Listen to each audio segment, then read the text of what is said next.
दोस्तों आज हम एक्सप्लेन करने वाले हैं हाल ही में आई हुई मूवी रेट्रो को। उससे पहले आप लोग इस चैनल को सब्सक्राइब जरूर कर दें। चलिए अब कहानी को शुरू करते हैं।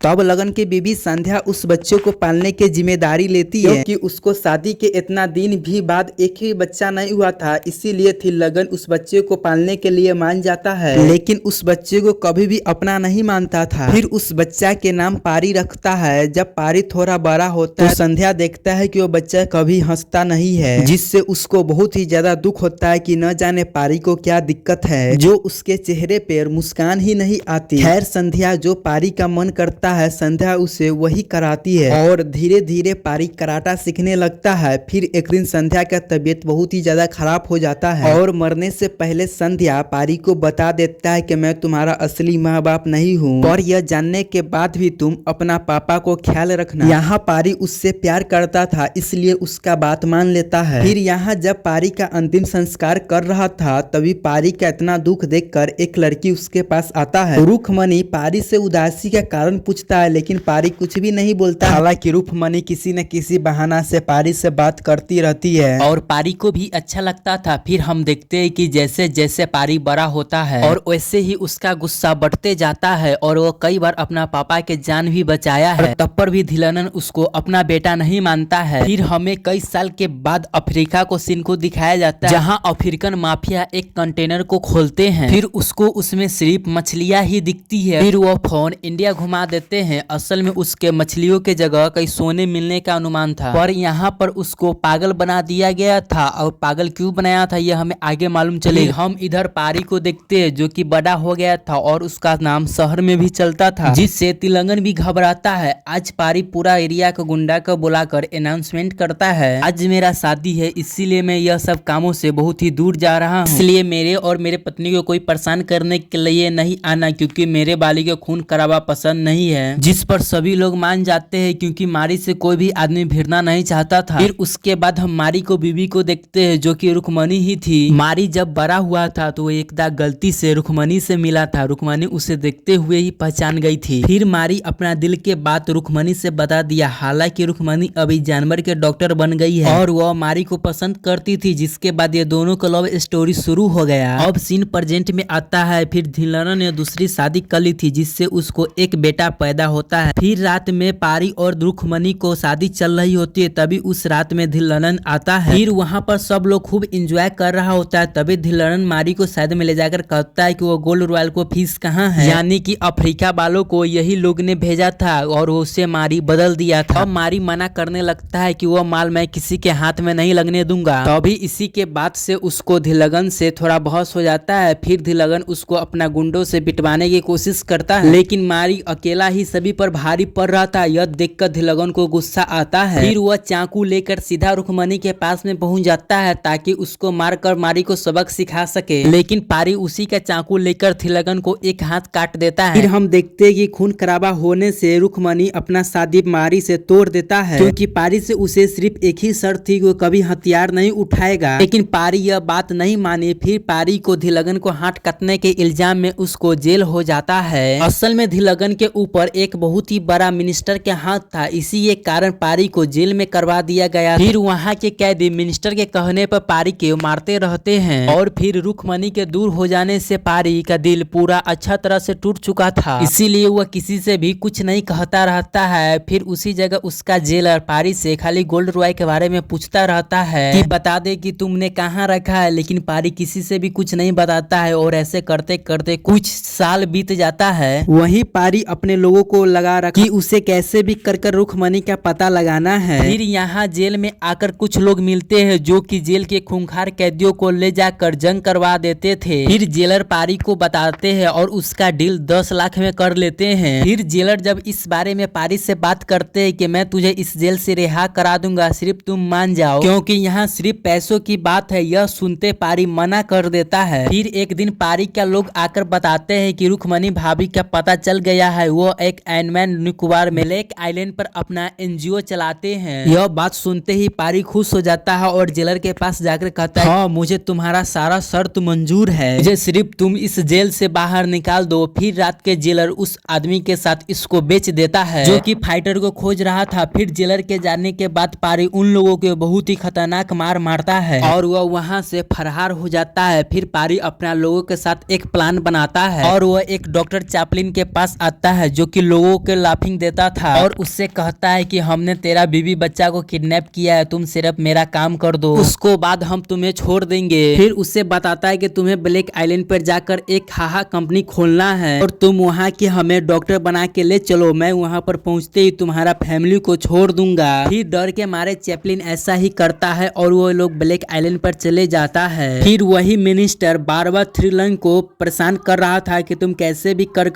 उस गोल्ड फिश को पता करो, नहीं तो मैं तुम्हें ही मार दूंगा, क्योंकि यह डील बहुत ही बड़ी थी। फिर हम एंडमैन का सीन देखते हैं और हम मेरासू नाम के एक तानाशाह राजा को देखते हैं जो कि वहाँ के लोगों के गुलाम बनाकर अपना काम किया करता था। फिर थोड़ी देर के बाद बारी अपने लोगों और चैपलिन के साथ वहाँ हॉस्पिटल डालने के लिए आता है ताकि वो रुक्मणी से इसी बहाने मिल पाए। इधर थिलगन जेलर के जरिए उन लोगों से मिलता है जिसने पारी को खरीदा था। फिर उन लोगों ने बताता है कि वो हम लोगों को पीट कर यहाँ से भाग गया। फिर गुस्से में थिलगन उस जेलर को ही मार देता है कि तुमने पारी को इस जेल से निकाला ही क्यों। इधर पारी ब्लैक आइलैंड के सभी लोगों के लाफिंग थाइलिंग देने लगता है। हालांकि वो अभी भी खुद ही हंसना नहीं जानता था पर वहाँ के सभी लोगों के हंसाने के फुल कोशिश करता था। फिर वहाँ पर रुक्मणी दिखती है जिसे पारी देखता ही रह जाता है। फिर पारी रुक्मणी से कहता है कि देखो अब मैं डॉक्टर बन गया है और मैं यहाँ के लोगों को हंसाने की कोशिश करता हूँ और अब तुम मुझसे शादी कर लो क्योंकि मैं अब बिल्कुल बदल चुका हूँ। लेकिन रुक्मणी उसको बात पर विश्वास नहीं करता है। फिर पारी रोज वहाँ के लोगों के हंसाने के तारीफ देता रहता है। फिर हमें एक बात मालूम चलता है कि यहाँ के लोग कभी हंसते ही नहीं है, क्योंकि आगे हमें मालूम चलेगा कि क्यों नहीं लोग यहाँ के हंसते हैं। फिर उसके बाद वहाँ के एक आदमी हिरन को मार देते हैं जिसके खिलाफ रुक्मणी आवाज उठाती है, लेकिन वो आदमी उल्टा रुक्मणी से ही बदतमीजी करने लगता है। फिर पारी को बहुत ही ज्यादा गुस्सा आता है लेकिन वो रुक्मणी के सामने कुछ भी नहीं कह पाता है वरना रुक्मणी उसका अब की बार चेहरा भी नहीं देखेगी। तब पारी को अपना गुस्सा कंट्रोल नहीं होता है, तब वहाँ पर उन लोगों के सामने पहुंच जाता है और उन लोगों के बहुत ही बुरी तरह से पिटने लग जाता है। फिर पारी रुक्मणी के सामने आकर प्यार से बात करने लग जाता है और रुक्मणी के भी अब लगता है कि पारी शायद अब बदल गया है। इधर पारी जिस आदमी को मारा था वो आदमी जाकर अपने बॉस से बताता है और वो बॉस कोई और नहीं था बल्कि वही आदमी था जो कि पारी के खरीदने की कोशिश की थी। फिर थोड़ी देर के बाद पारी और रुक्मणी साथ में वहाँ पर आते हैं और जिन लोगों ने रुक्मणी के साथ बदतमीजी की वो लोगों ने रुक्मणी के पैर पर गिरकर माफी भी मांगता है कि आज के बाद मैं ऐसा कभी भी नहीं करूंगा, जिससे रुक्मणी बहुत ही ज्यादा खुश होती है। अब पारी को भी अपना प्यार वापस मिल गया था, मगर इस आदमी के बॉस ने थिलगन को सब बात बता दिया था कि जिस आदमी को हम लोग खोज रहे हैं वो आदमी हम ही लोग के आइलैंड पर आ गया है। जिस पर थिलगन कहता है कि उसको मारना मत, उससे एक राज की बात जानना है। फिर वो आदमी कहता है कि मेरा भी एक बॉस है जिस पर मैं कुछ भी नहीं कर सकता हूँ। उसके बाद हम माइकल को देखते हैं जो कि मिरासू का बेटा है और वो उस आइलैंड पर खूब फाइट करवाता रहता है और उसे यही सब करवा कर मजा आता रहता है। फाइट में 2 ग्रुप लड़ता है और उसमें से जो ग्रुप हारता है उसका में से एक मेंबर को मगरमच्छ को खिला देता है। फिर माइकल को बताता है कि हम लोगों ने पारी को खरीद लिया था लेकिन वो तो अकेले ही हम लोगों को मारकर वहाँ से भाग गया था। फिर वो अब हम लोगों के काबुल में भी नहीं आ रहा है। फिर यहाँ पर पारी और रुक्मणी का लव स्टोरी भी काफी अच्छा से चल रहा था। अब पारी वहाँ के सभी लोगों को हंसा भी पा रहा था, तभी माइकल अपना पूरा गैंग को लेकर वहाँ पर चले आता है। फिर उसे देखकर यहाँ के सभी लोग कांप जाता है क्योंकि यह यहाँ पर आया ही क्यों है। फिर माइकल पारी से कहता है कि तुम फाइटर बहुत ही अच्छा है और मुझे तेरा ही जैसा लोग चाहिए। फिर पारी माइकल से कहता है कि मैंने लड़ाई झगड़ा करना बहुत ही दिन पहले ही छोड़ चुका हूँ। फिर माइकल रुक्मणी के सब कुछ सच बता देता है कि इसने पारी इस आइलैंड पर क्यों आया है, जिसे सुनकर रुक्मणी का दिल टूट जाता है। फिर रुक्मणी यहाँ से जाने लगती है। फिर पारी उसके सामने खूब गिड़गिड़ाता है कि तुम मुझे छोड़कर मत जाओ, मैं तुमसे प्यार करता हूँ। लेकिन रुक्मणी नहीं मानती है, वो चली जाती है।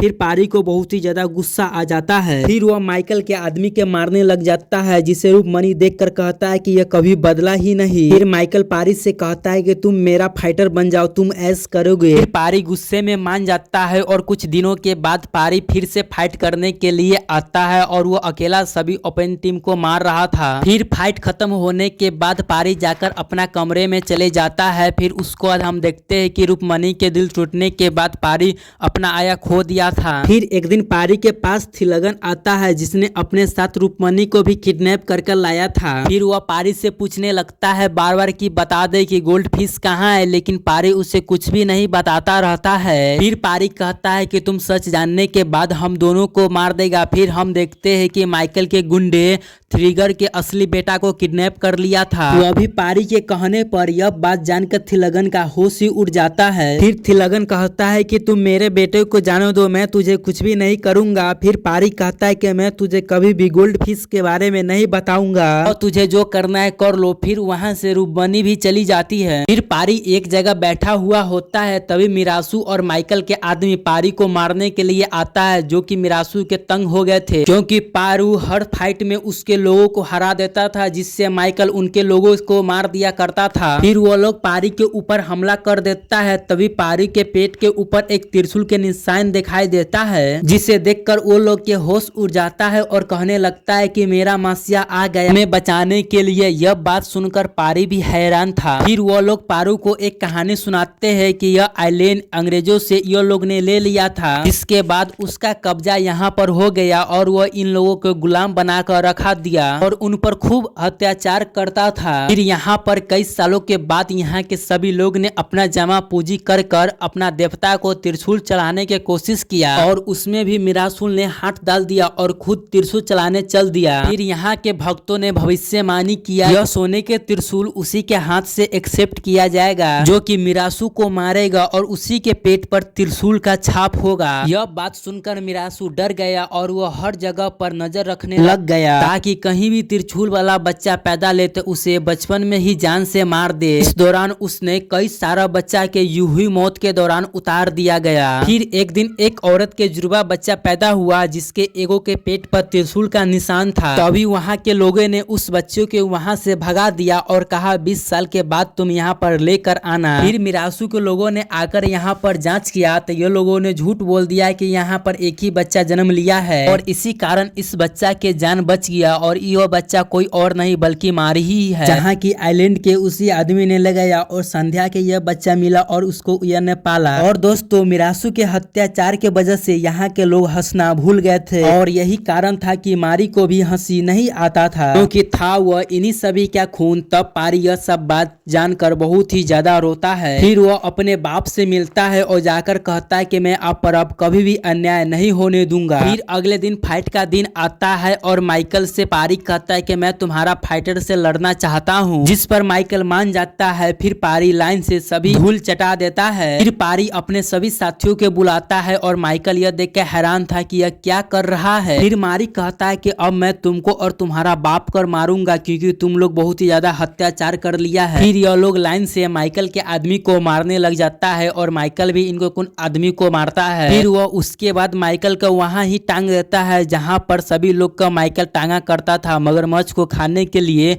उसके बाद मारू मिरासू को मारने के लिए जाता है। मिरासू मारी को देखते ही खुद को गोली मार लेता है, जिस पर मारी खूब हंसता है कि यह कितना बड़ा डरपोक था। फिर मारी उनके घर पर आग लगाकर निकल जाता है और उस सोने के त्रिशूल को लेकर उसी भगवान पर चढ़ा देता है। फिर सच जानने के बाद रूपमनी भी माइकल को एक्सेप्ट कर लिया था। फिर थ्रिगन पारी को ढूंढते ढूंढते माइकल के अड्डा पर आ गया था। सबसे पहले वह माइकल को नीचे उतारता था क्योंकि माइकल ही जानता था कि पारी कहाँ जा सकता है। फिर यह लोग पारी को मारने के लिए जाता है, लेकिन पारी यहाँ अपने लोगों के साथ पहले से ही तैयार था। थ्रिगन पूछता है कि बता दे कि गोल्ड फिश कहाँ है, वरना मेरा आदमी इनमें से किसी को भी नहीं छोड़ेगा। लेकिन सभी के पास बड़े बड़े बंदूक था। फिर पारी अपने सभी लोग को एक्शन लेने के लिए कहता है, बल्कि सभी के हाथों में पजुका थी, जिसे देखकर माइकल का तो होश ही उड़ जाता है। फिर यहाँ पर रिवील होता है कि यहाँ पर गोल्ड फिश कुछ भी नहीं बल्कि यहाँ 400 कोल्ड का कनेक्शन था, उसको मारी ने ही गैप किया था, क्योंकि उसका काम आतंक फैलाने के लिए होता है। साथ में पारी अपने साथ यही अजूका अपने आइलैंड पर ले आया था। यह बात जानकर थ्रिगन को बहुत ही ज्यादा गुस्सा आता है। तो जैसे ही आगे बढ़ता है तो पारी का माँ एक बजूका फायर कर देता है। तो देखकर इन लोगों के होश उड़ जाता है। उसको बाद थ्रिगन और माइकल खुद को अपने आप को सिलेंडर कर देता है। उसके बाद पारी के शादी रुकमनी के साथ हो जाती है। और चौंकाने वाली बात यहाँ पर यह थी, वह 400 बजूका में से सिर्फ एक ही चलती थी जिसे पारी के माँ ने चलाई थी। यह जानने के बाद माइकल हंसने लगता है। इसके बाद पूरा बजूका माइकल पुलिस के हाथ हवाला कर देता है। उसके बाद यह बात मीडिया में फैल जाता है। उसके बाद इस बात में मिनिस्टर का भी हाथ आ जाता है। इसके बाद उस मिनिस्टर को भी सजा हो जाता है। उसके बाद यह फिल्म यहाँ पर ही खत्म हो जाता है। आपको यह फिल्म कैसा लगा है कमेंट करके जरूर बता दे।